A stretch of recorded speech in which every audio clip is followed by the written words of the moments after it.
ओम शांति।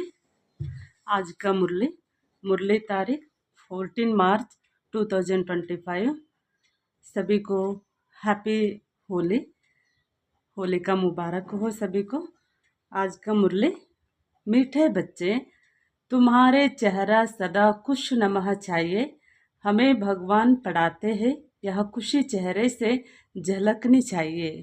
ಬಾಬಾ ತಿಳಿಸ್ತಾ ಇದ್ದಾರೆ, ಮಧುರ ಮಕ್ಕಳೇ ನಿಮ್ಮ ಮುಖ ಸದಾ ಖುಷಿಯಲ್ಲಿರಬೇಕು, ಯಾಕೆಂದರೆ ನಮಗೆ ಭಗವಂತ ಓದಿಸ್ತಾ ಇದ್ದಾರೆ ಈ ಖುಷಿಯಲ್ಲಿ ಹೊಳಪಲ್ಲಿರಬೇಕು ಅಂತ ಹೇಳ್ತಾರೆ ಬಾಬಾ। ಪ್ರಶ್ನೆ, ಅಭಿ ತುಮ್ ಬಚ್ಚೋं को ಮುಖ್ಯ ಪುರುಷಾರ್ಥ ಕ್ಯಾ ಹೈ? ಬಾಬಾ ಪ್ರಶ್ನೆ ಕೇಳ್ತಾ ಇದ್ದಾರೆ, ಈಗ ನೀವು ಮಕ್ಕಳ ಮುಖ್ಯ ಪುರುಷಾರ್ಥ ಏನಾಗಿದೆ? उत्तर, तुम सजाओं से छूटने का ही पुरुषार्थ करते रहते हो।